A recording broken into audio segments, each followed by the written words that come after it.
Now, a question may be popping into your mind at this juncture, and that is, what if we switch the moderator and the IV?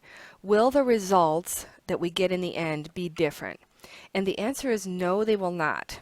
So it doesn't matter which predictor that we designate as the moderator and which one we designate as the IV. The math behind testing the significance of a moderation is exactly the same. And so that's important to know, number one, for this segment. And the second thing that's important to know is that even though mathematically it doesn't matter, it matters which one we designate as the moderator and the IV for theoretical and inferential reasons.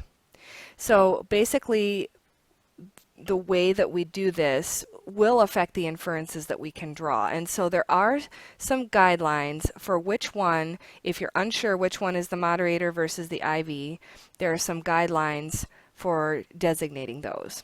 So at the bottom of this slide in the notes, there are a couple of pieces. They're very technical in nature and even a little bit philosophical. And so they're not the easiest reads, but they give us an idea of what to do for designating a moderator and an IV in an analysis. So the first thing to think about is causality. In fact, that's the most important one. So if you believe that there's a predictor that's causing or moving the dial on an outcome, then that is the one you want to put as the IV, not the moderator. If they're both causing the DV, that means that you don't have a moderation, you just have a couple of predictor variables impacting the outcome. So moderation would make no sense in that case. So think about in your model which predictor is causing the outcome. Make that your IV, and then the other one will be the moderator.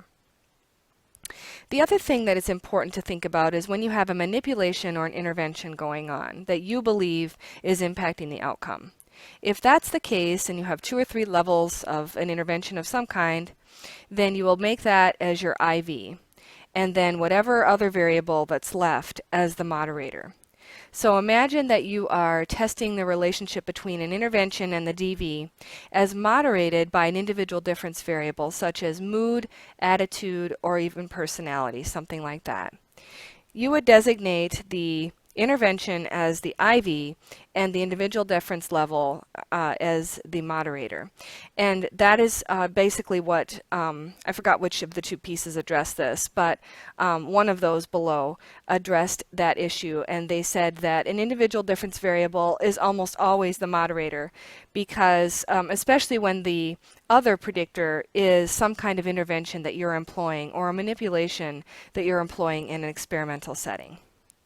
So in summary, the math behind the significance testing for a moderation analysis, it does not matter which one you designate. So the results will come out the same. The math behind it is exactly the same. But it matters theoretically and because it affects the inferences that you draw based on this. The other thing to keep in mind that just came to me from these 2 articles below is that a moderator can't be manipulated.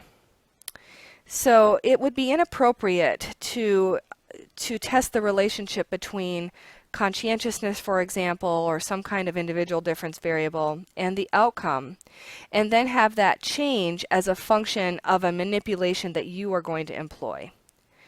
So for reasons that are too complex for us to get into in this class, that are delineated in one or both of these articles, it is not appropriate to manipulate your moderator. If you are manipulating a variable, that automatically makes it the IV in your analysis, and the variable that you're observing or measuring will be the moderator.